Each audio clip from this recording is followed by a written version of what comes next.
that time to do business. Good morning, everyone. Welcome to 55 minutes of current and relevant business conversations right here on Business Morning. I'm Ini John Mekwa, and we start from the global oil space. As usual, oil prices softened today, and markets are weighing reports of mediation efforts between the United States and Iran against an exchange of fresh attacks between the two and threats of a naval blockade of Saudi Arabia by Yemen's Houthis.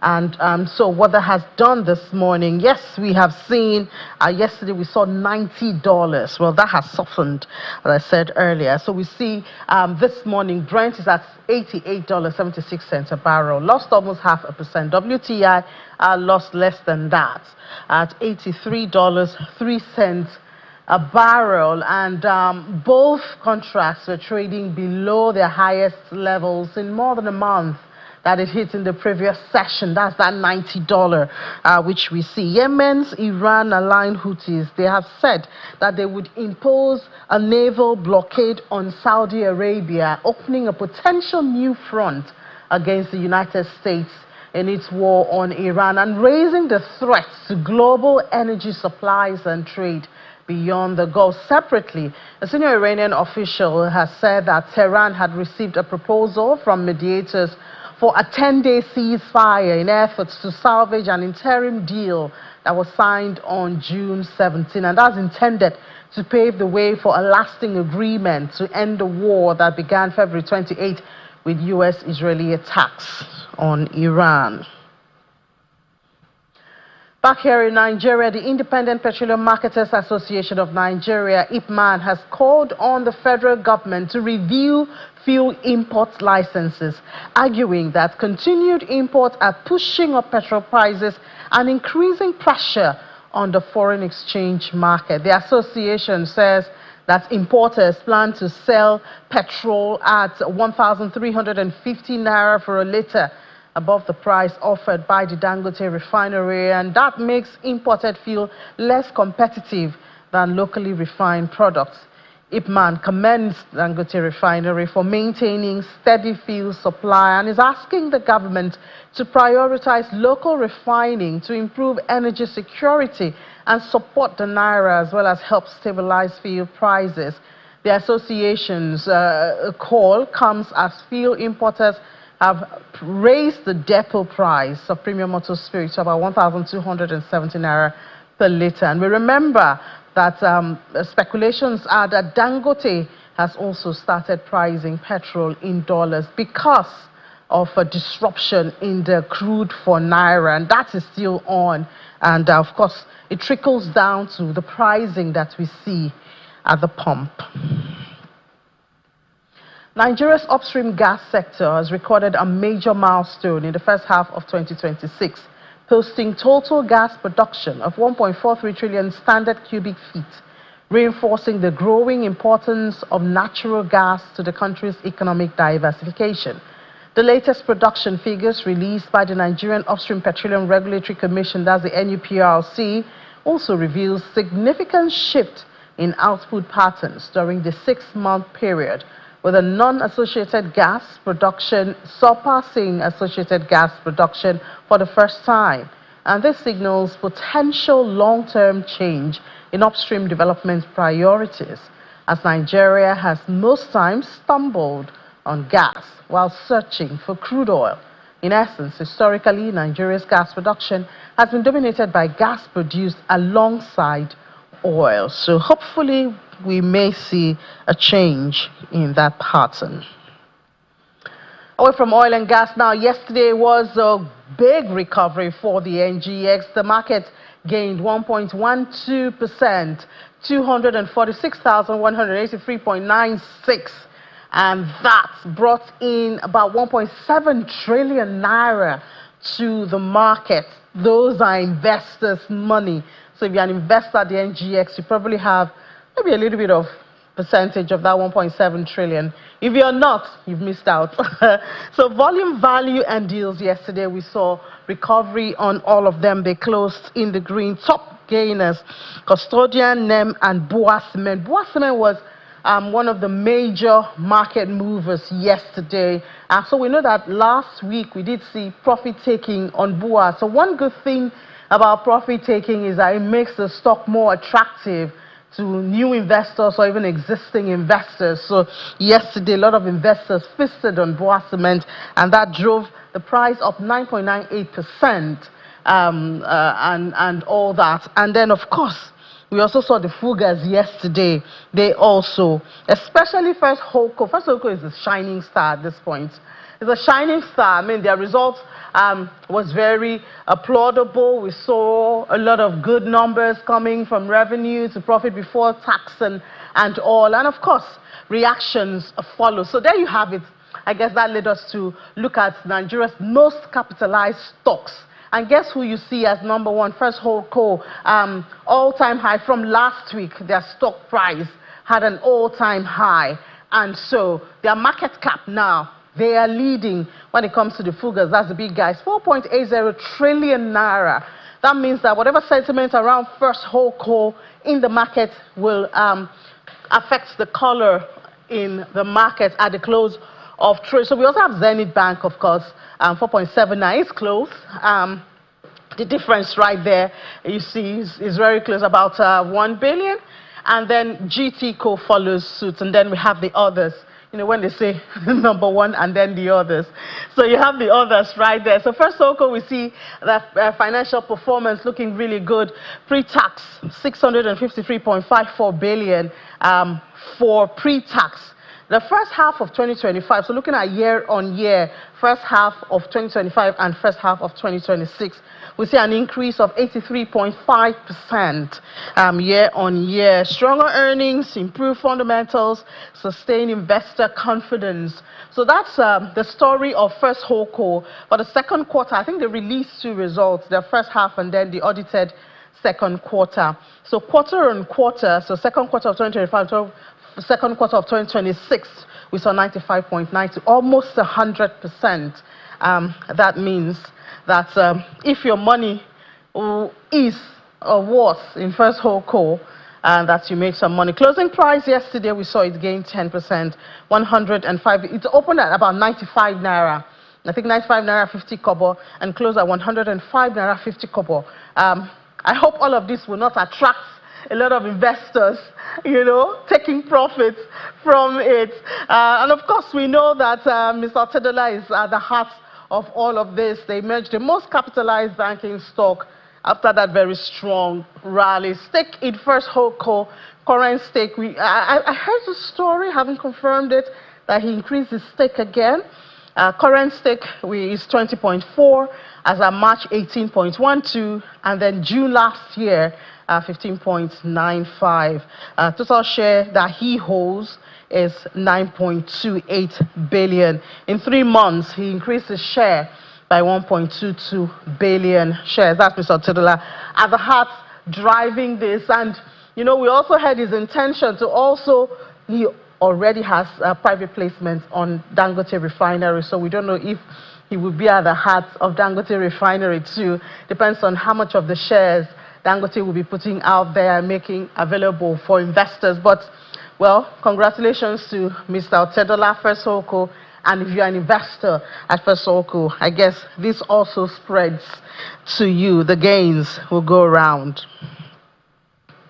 All right, now, outside of that, the federal government has dismissed reports that the Tinubu administration has borrowed nearly 80 trillion naira, describing the figure as misleading and overstated. Speaking before the Senate Committee on Finance, the Minister of Finance and Coordinating Minister of the Economy, Mr. Oyedele, said that the widely circulated debt estimates do not accurately reflect the government's borrowing activities.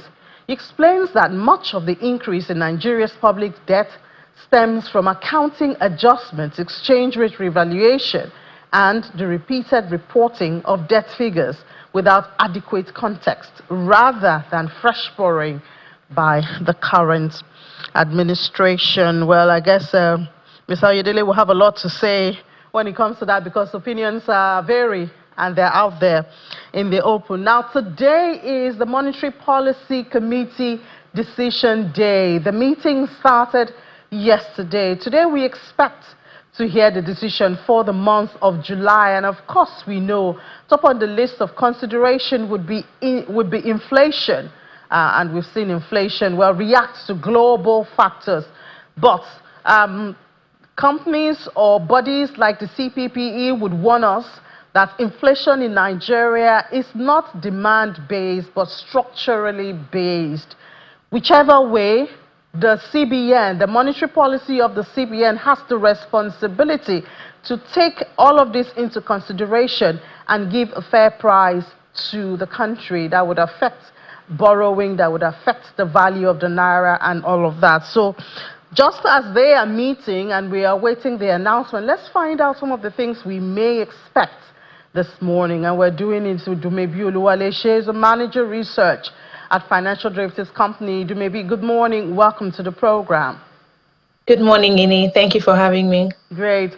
So FDC expects that the rates will be kept at 26.50. Yes, we very much so believe that. And I do believe that the reasons are very obvious. Starting first with the current trend of inflation. So while inflation, marginally declined in June just to 15.91%, what that tells us really is that pressures are still very much potent in the Nigerian economy, and a lot more work still needs to be done to kind of tame inflationary pressures.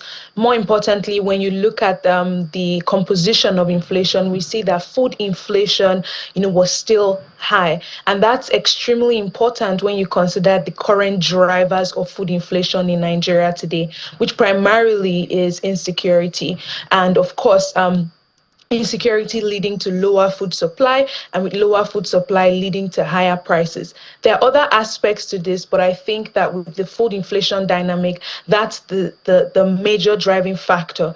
And it's extremely important because it's not within the purview of the monetary policy, committee, or even the central bank to address insecurity that is affecting food supply. However, it is their job to preempt the possible increase in inflation due to food supply shortages, and I think that that's where a huge focus would be, or a major consideration. Yeah, so that's why you have a lot of individuals, people like the CPP CEO, Dr. Muda Yusuf, saying that perhaps it's not just about the interest rate, because at the heart driving inflation in Nigeria are structural issues, not necessarily demand pull. So if we keep working at interest rates, do you think that perhaps we will get the results that we desire when, or assuming that the major cause of inflation is actually structural? I think we can always look at this in two ways, right? There are two policy coordinating bodies, in every economy. There's the fiscal side, there's the monetary side.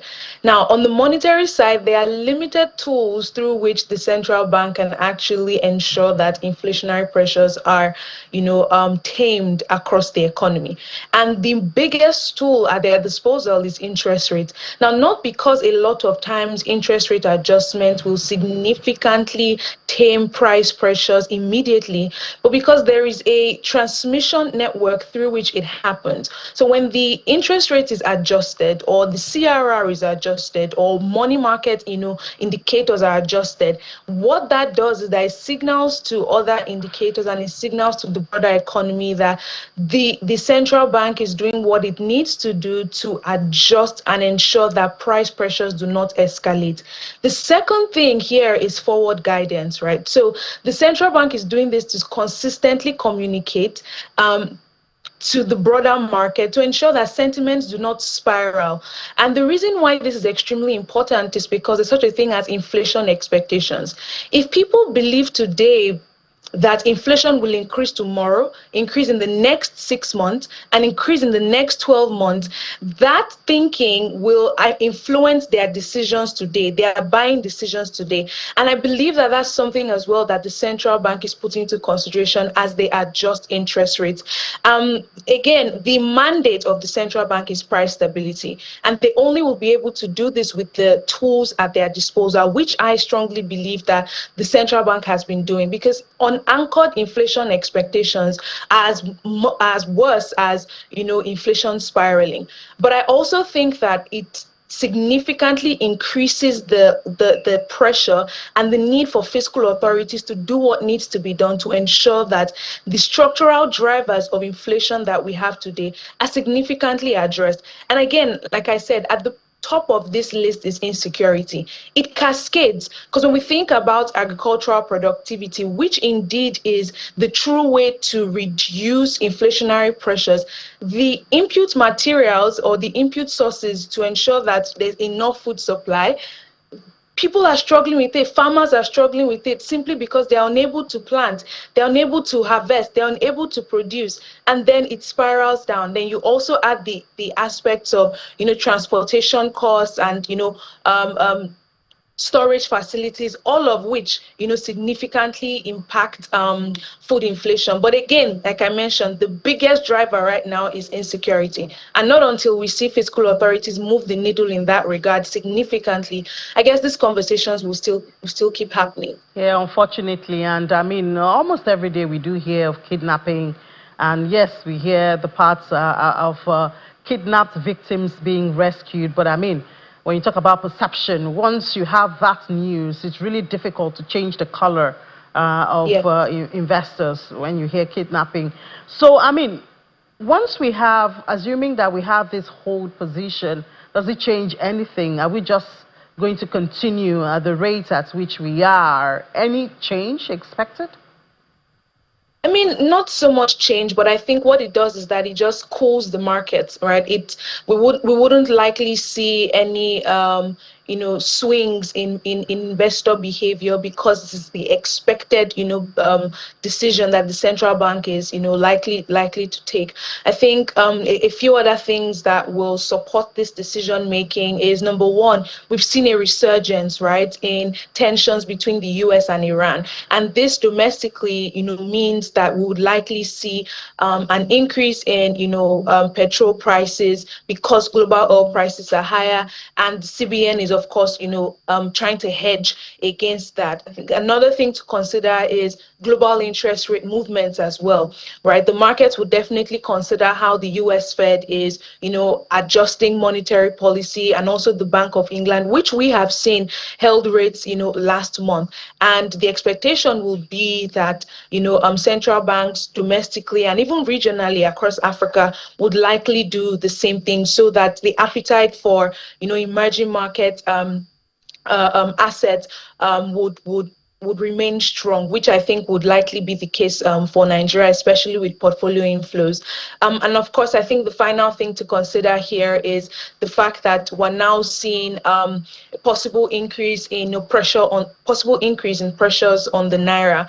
Reason being that, number one, Dangote is reverting to FX pricing for petrol, and of course other energy products. And the second is that election spending is likely to peak in the coming months. These two factors will put pressure on the FX, and as well as put pressure on the naira. So that chain reaction, I do believe that a whole decision will somewhat temper the market expectations on how this could likely impact inflationary pressures in Nigeria. What about commodity prices, domestic commodities?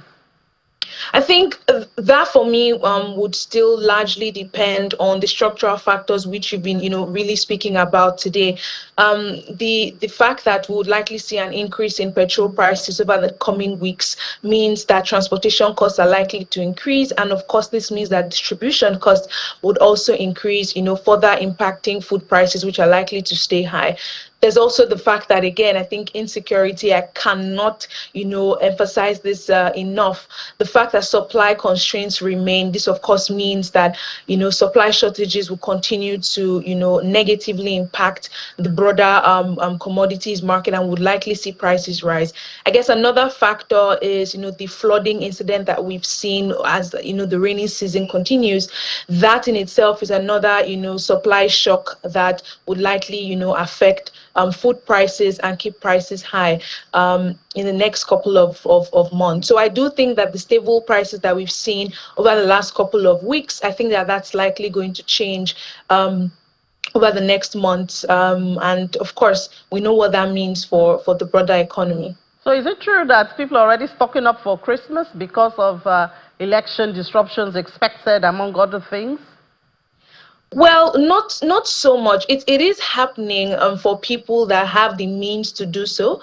But when you look at the composition of the consumer market in Nigeria, not everyone has the ability to do so. They think about it, but they're unable to make such forward-looking decisions because of how much prices have significantly increased and how their wages have not caught up over the last couple of years to meet up with those significant price increases. However, on the flip side, what we are seeing is that businesses and suppliers are actually making the move to stock up inventory, ahead of the election period.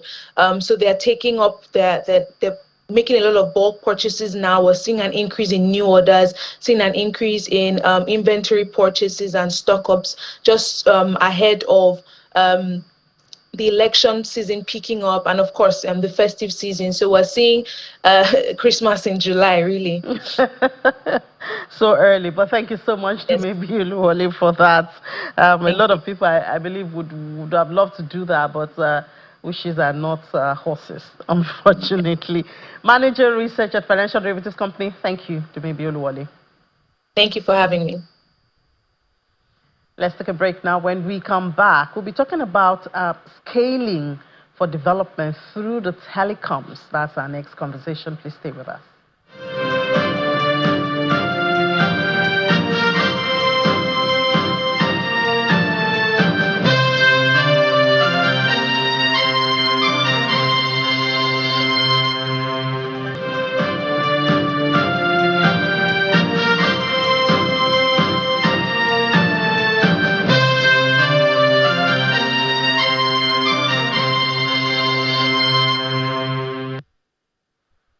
Welcome back to Watching Business Morning right here on Channels Television. Let's discuss Africa's digital transformation. And of course, we'll tilt a bit to Nigeria. And we're doing this conversation now with Senior Director, Public Policy and Communications at GSMA, Caroline Mbugwa, joins us from our Abuja studio. Hi, Caroline.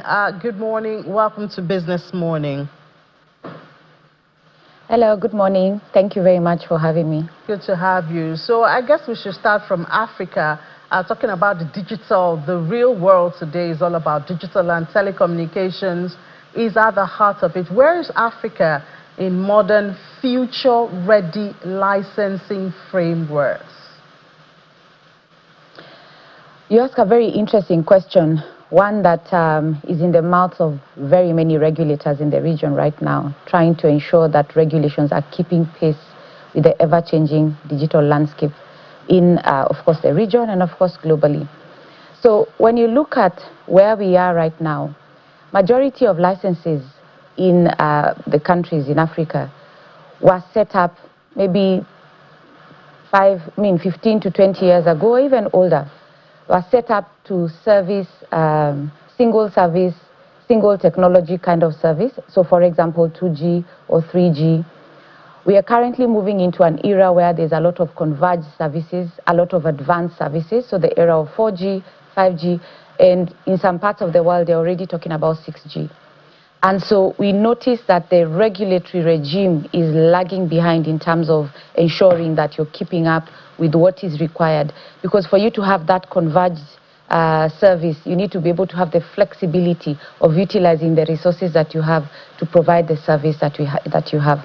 So we see the need for what you call regulatory modernization. So modernizing the regulations to introduce key aspects such as technology neutrality, Technology neutrality ensures that, you know, with the different licenses that you have, so 2G, these are all technologies that support communication. So 2G is predominantly just calls. 3G introduces a bit of edge. Now 4G is where the game really starts in terms of introducing speed, connectivity, in terms of data connectivity and speeds, and 5G takes it to another whole new level where you have low latency and high speeds. So ensuring that the different telecommunication operators have the flexibility to utilize the resources they have to provide the service that is needed, because customers are demanding high quality service, high speed, low latency, and of course the digitalization that we are seeing in different industries is also driving this need for technology neutrality. It's also necessary for us to look at key instruments such as spectrum roadmap. So for example, like here in Nigeria this year, we did see that the regulator, NCC, published the spectrum roadmap for Nigeria. The importance of such a thing is to make sure that you signal regulatory certainty in the market to attract and retain investment in an already very capital-intensive sector. So it provides information around the availability of spectrum and when it will be available, what spectrum is going to be available, how much of it is going to be available. This is critical because of the high cost of spectrum that we see in the region. And you know, spectrum is an expensive commodity because it's not an infinite commodity. It's one that requires close management, and because of that, and because of the capital-intensive nature of the sector, there is need for spectrum roadmaps to be in place. Important thing is also to review things like numbering, because now we are seeing, you know, the emergence of things like Internet of Things, and the need to connect things, not just people. So for us to be able to do that, you need to have a very robust numbering regulation that provides these assets into the market and ensures that you're able to keep up with these technologies. So what we are saying is that the sector is doing very well, because so far, I mean, by 2024, the sector contributed up to 220 billion USD into the GDP of Africa. And we are projecting that this will grow up to upwards of 270 billion by 2030. And this is being driven by robust 4G and 5G investment, but also the adoption of the same in the digitalization of the ecosystem, so in the economies, digital health, agriculture, education, and so on and so forth. So because of that, there is need to modernize regulation to ensure that we can take advantage of the emerging technologies such as AI and be able to provide the services that consumers are demanding in the region. Key areas of focus, like I mentioned, is spectrum management, review of spectrum management in terms of license duration, spectrum pricing, spectrum roadmap, as I mentioned, looking at quality of service, ensuring quality of service requirements match what so customers are demanding. So would you say these things because you have infrastructural gaps on the continent, and you also have infrastructural costs, you have market entry barriers?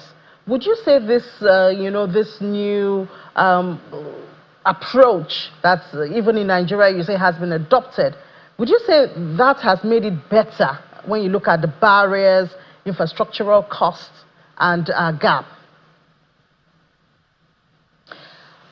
So infrastructure, like I mentioned, you know, the sector is very capital intensive, and there's a lot of investment that is required to sustain service provision in the sector. Of course, with the slowed down adoption of modernized regulation, it creates barriers of entry and adoption.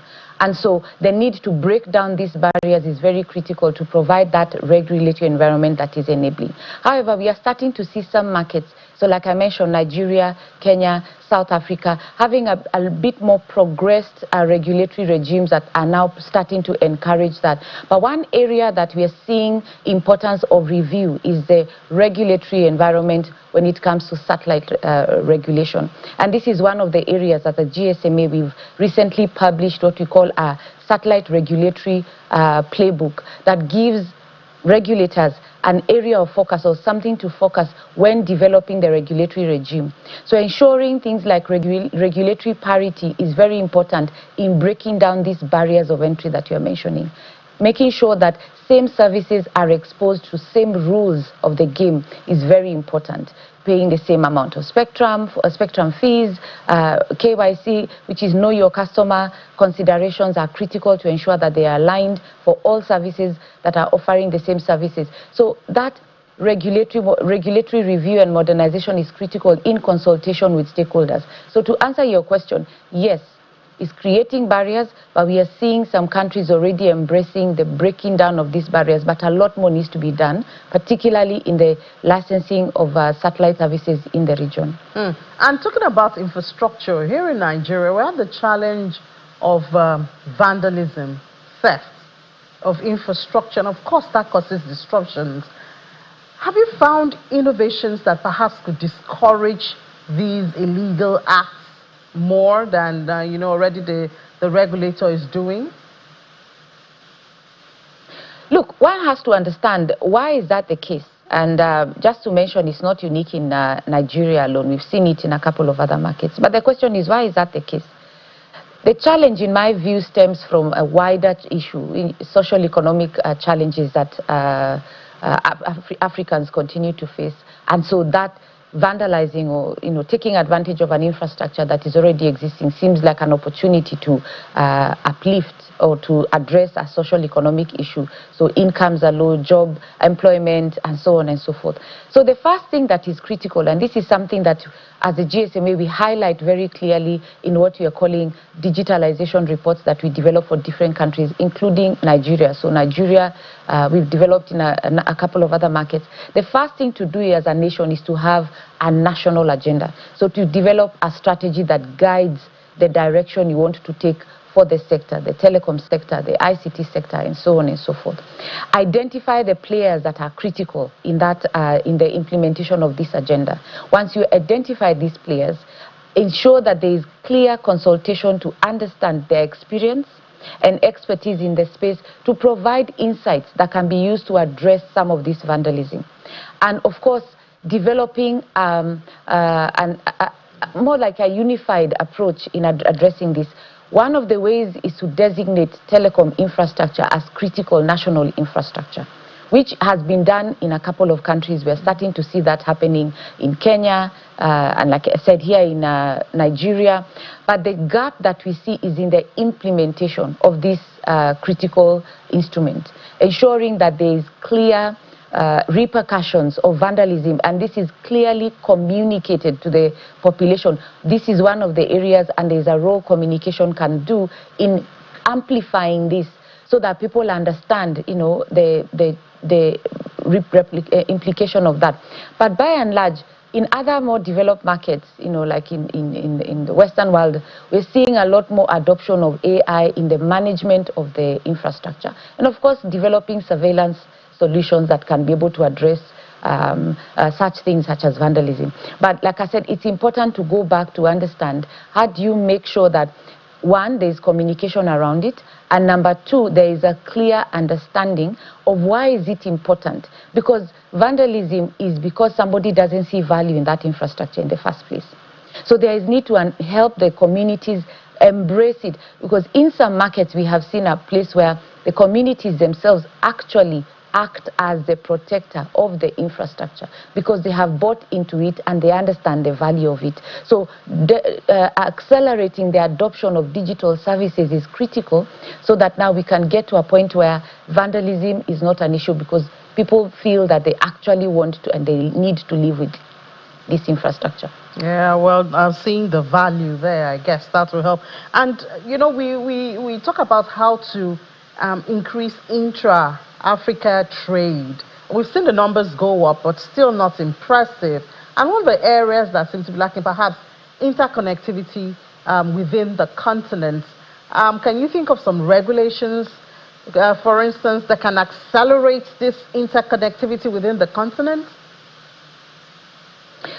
I think, look, we need to start from the basics. Yeah. So GSMA research confirms that in the region, this is in Africa, we have up to 960 million citizens that are actually covered by mobile broadband services. Mobile broadband services, this is internet services, but don't use this service for different reasons. certain barriers that now slow down the adoption of this service. So affordability of devices is one of them. Of course, digital literacy, access to relevant content, security and trust are some of the challenges that we see slowing down the adoption of internet services. This is a serious and critical issue, and this is where a lot of focus needs to be placed by regulation to be able to accelerate the adoption of service. Because when you talk about the intra-trade within the region, we are literally just focusing on about 461 million subscribers, because when you talk about intra-trade, it needs to be digital trade. We are moving away from we are moving towards the era of the future, the era of intelligence, and digital trade is, if you look at the AFCFTA, one of the areas it emphasizes is digital trade. So there is need of developing, one, rules that allow for cross-border data flows. So these are within the Data Protection Act that are developed at a national level to avoid localization of data and encourage more of movement of data in a safe and accountable manner. So of course, making sure that you're protecting the rights of the data subject, the privacy of the data subject. So that is one of the areas that we see important to address in terms of our regulatory approach. Accelerating the adoption of smart devices, so developing a national strategy that looks at the different facets of smartphone affordability and identifying the different stakeholders that are needed to addressing. So reducing taxation in the entry-level device is critical. Entry-level could be about $150 coming down. Ensuring that things like customs duty, import duty are minimized or removed 100% on entry-level devices to accelerate the adoption. And of course, looking at also taxation as a whole, because a lot of the barriers when it comes to regional trade is the trade barrier, the taxes and customs that come with the trade in the region. Of course, also looking at some of the areas that are also critical is a harmonized approach of policy in the region. There's a lot of fragmentation of policy. So like I said, licensing, for example, taxation regime, data privacy and data protection, spectrum. There's a lot of fragmentation. So there needs to be a united approach towards the digital ecosystem. And the AU already have a digital strategy for Africa. So looking at how that influences the implementation at a national level is going to be very critical to ensure that there's that regional integration that supports trade, intra-trade within the region. Yeah, so Caroline, we've been talking about this fragmentation, on the continent. We've looked at it in trade and we can count the losses. But it seems there's some barriers that are so difficult to overcome on the continent. Now, even when we talk about this telecoms and digital transformation and all, the continent, the countries are on different levels, and so it's difficult to connect. And sometimes, countries see themselves as competition instead of complementary. So how do we go over these barriers and look at the value that can actually be achieved for every country when every country, breaks down this barrier and work together? How do we get to that stage? It's very simple, in my view. Yeah, it's political will. Political goodwill is the currency that we need in the region to drive harmonization and to reduce this fragmentation that we are seeing. We need to see the political elite, the leadership within our region, the governance, because there is huge demand of investment in Africa. And we have one of the biggest assets, I would say, when it comes to the digital space, which is our population. We have the youngest population and the biggest population, when I mean within the young population.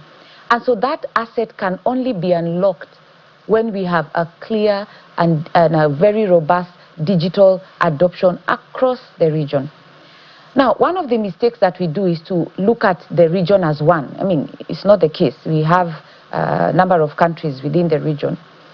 So it's important to look at it with the uniqueness of the different countries. But one thing that needs to be clear is that without political goodwill, without that political decision that prioritizes the national development, it's going to be very difficult for us to actually achieve that regionalization approach. So it's to start seeing our leaders signaling that the region is ready and the region is clear in terms of ready for business. It's an investment destination that will support the digitalization, because in our reports, our mention is that if we don't start seeing this value within the health sector, transport sector, education, and so on and so forth, it's going to be difficult for us to actually say that we are a digital nation or a digital era. Because majority of the more progressed markets, if you look at them, for example, during COVID, they weathered the storm much better than some of our African countries. And it's because they already were digitally connected. So ensuring that there is that leadership from our leaders, our government leaders, is very critical to drive that regional integration. Because once we have political goodwill, then now we have progressed policy and regulatory frameworks and instruments that can provide that enabling environment for the investment and the trade and, of course, digital services within the region. Some of the areas to prioritize, like I mentioned before, is, of course, looking at the licensing regime, ensuring that there's a clear structure of licensing within the region, as much as it will be different markets, but of course having clarity within the region of how this licensing is done. All right. Providing incentives that drive investment, is very critical to make sure that we have all parts of the region covered. We still have about 9% of the region not covered, and here, is mainly in the rural areas, hard to reach areas where rollout of infrastructure oversight, for example, would cost 2 to 5% more than an urban site, and it would be like almost 10% less in terms of the profitability. But this is where we can now complement and supplement some of these services with other technologies, so for example, satellite technologies. But for us to be able to do that and for us to encourage that partnership, there needs to be a clear framework, clear guidance that supports this at a regional front. All right, Caroline, thank you so much for sharing the findings of GSMA with us. Very elaborate. The Senior Director, Public Policy and Communications at GSMA, Caroline Mbugwa. Thank you for your time. Thank you very much. It's now time to go global. We have Ladi Williams.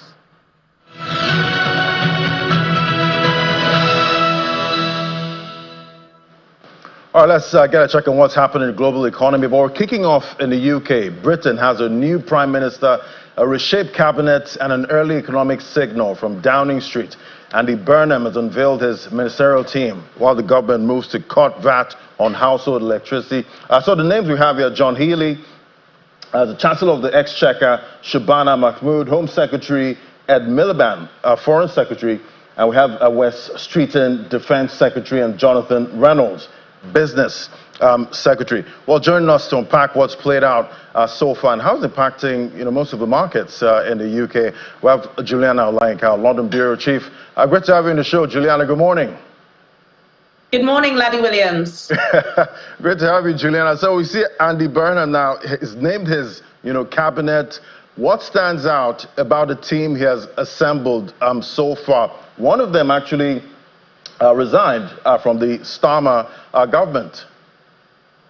Yeah, that's right. I think you mentioning John Healey, who was the former defence minister, now Chancellor of the Exchequer. I think that definitely is the most interesting appointment from Andy Burnham, who quite rightly is in a cabinet meeting now. So we know all of the ministers who have got new jobs are sitting in number 10 Downing Street with Andy Burnham, because it's the first few hours of his day as Prime Minister. Of course, he was officially appointed yesterday, but yesterday, as we can see from these pictures, it was about the applause, it was about the big speeches, it was about the optics, and today really is down to business. I think we'll start with who's out, and we'll look at some of the key appointments. First of all, as we expected, Rachel Reeves, Chancellor of the Exchequer, she is out. David Lammy, he may be a name familiar with most of our viewers. He started off as Keir Starmer's Foreign Secretary. I believe he did actually make a couple of trips to Nigeria, Lagos and Abuja. He was then moved to Deputy Prime Minister. He is now out. He is a backbencher. And then there are several others, including Steve Reed, the Housing Secretary.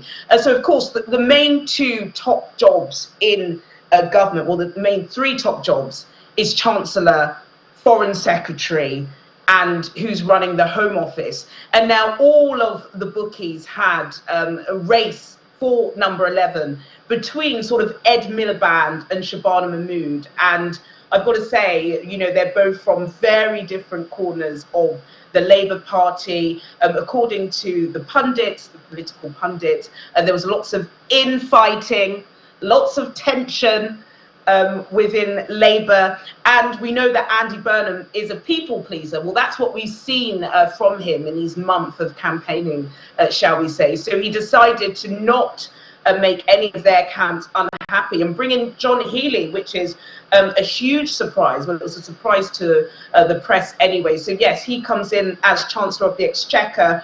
Really important, of course, because he was Defence Minister, and we know that there's billions of pounds worth of underspending within defence, and that was one of his reasons for resigning in the first place. Now he has the opportunity to pay for more defence equipment and infrastructure. Is he going to do that? Is he going to have the opportunity? Can Britain afford it? We shall see. Another big one, Miliband has gone in as Foreign Secretary. As you said, Shabana Mahmood, she retains her role as Home Secretary. And another two really important portfolios in Britain, I would say, is of course defence. Wes Streeting, former Health Secretary, he actually was one of the first most vocal opponents of Keir Starmer, calling him to resign publicly after that humiliating defeat at the local elections.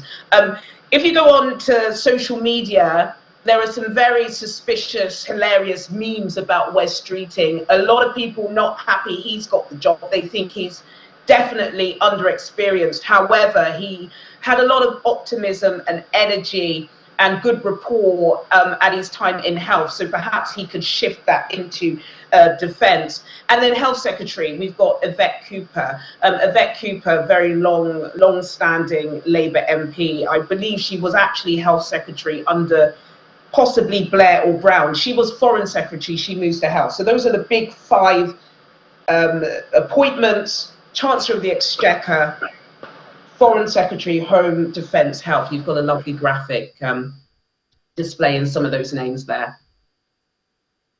Right, definitely. I'm pretty sure, markets have been, reacting, in the UK. I did get a check on the pound this morning, down about 7 basis points at about 10:30 a.m. And it was rising before now. How much of what's playing out with the pound is related to the policies from the PM and, his cabinet so far?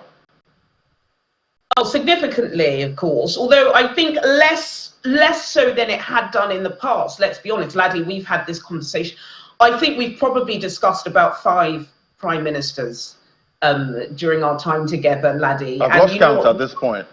We've lost count, and but the markets, quite rightly, are able to price them in. I think, there was an initial sell-off yesterday during Andy Burnham's speech. He spoke about that 10-year plan, and he spoke about an economic reset. And I think it was that language that concerned the markets. I don't think the markets really want an economic reset in Britain.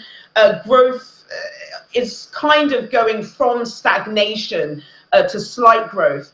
And of course, we want greater growth. So I think there was concerns about that. However, John Healey, Chancellor, I think he's kind of seen as a safe pair of hands. So as soon as his appointment was announced, I think that was the first appointment, there was a breath of fresh air. And so I think, the markets have settled, but, let's see what big announcements are going to come out of the cabinet meeting. We have had a couple of policy announcements today, but in terms of this economic reset, I think that's going to determine where the markets go. All right, let's talk about tax now. That's a very important one. How significant is the decision to cut VAT on household electricity bills? That's supposed to be from October. I'm guessing that's a relief. Yeah, it's a relief. It's a slight relief, not as much. Andy Burnham, he's a great media man. He understands the optics. And most importantly, he knows what people need. And we know that the energy discussion, wherever you are around the world, is going to cause some sort of reaction. And I think what he wanted to do is give people relief. Immediately stepped into number 10. So I think, analysts have suggested that the cut of VAT of electricity bills is going to, I believe, save people about £45 per year, which is give or take about 100,000 naira. Look, every penny off a bill is a good thing, but I'm not sure it does quite enough. However, I think it's a good sign. His predecessor, Keir Starmer, campaigned on promising to tackle the cost of living crisis as soon as he got into office. He didn't do that. So even if it is just £45 a year, which for some people in the UK is a dinner out, it still shows that he understands the cost of living crisis very well. And it's a great optics moment for him. Right. And, looking ahead at this point, what do you think are the biggest economic challenges facing the Burnham government? Gosh, there are so many. Where do we start? He said yesterday, quite interestingly, that his major initiative is going to be to end homelessness, which, it sounds sort of very aspirational, very grand. It's the sort of statement, the UN would love to hear. But of course, it's really important. Nobody wants to be sleeping rough on the streets. That's going to cost him about £500 million. Where is he going to get that money from? Are we going to have perhaps some sort of mini budget before the autumn statement? He also mentioned youth unemployment, Laddie, which I think is really important. In the West, what you know is that when you go into a lot of these stores on the high street or in, hospitality and bars, before you would have a young person, fresh out of college or university serving you. Now, because of AI, a lot of these jobs are being done by computers. So you don't have somebody at the till serving you anymore. You're able to sort of put your own shopping in your bag. Those jobs.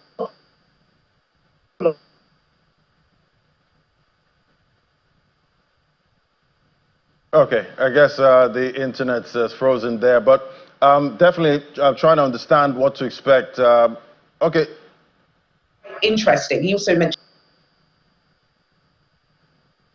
All right, Julian, I lost you for a moment there. I think I've lost you again at this point, but we'll definitely, continue the conversation, and hopefully we don't talk about a new prime minister, too soon at this point. Thank you, Juliana.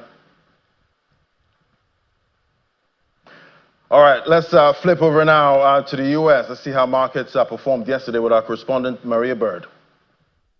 The U.S. stock market saw quite a bit of dip on Monday, as the Dow Jones was down at 0.2%. The S&P 500 was also down at 0.6%.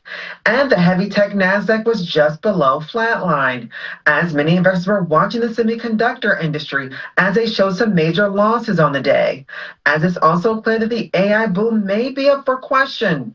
Investors also saw that the president was potentially imposing a 50% tariff on Canada, as this could have a major impact on the U.S. economy. All right, thank you, Maria. Well, we'll see the U.S. dollar strengthening as investors seek safe haven assets amid escalating tensions in the Middle East, putting pressure on several Asian currencies. Market participants also weighing the potential inflationary impact of higher energy prices and what that could mean for global interest rates, trade, and capital flows in the week ahead. And we see Bitcoin has climbed to its highest level in about 2 weeks, approaching the 66,000 mark as institutional investors return to spot Bitcoin ETFs after 2 consecutive weeks of inflows. And that's what's hot in global economies. Back to Ini.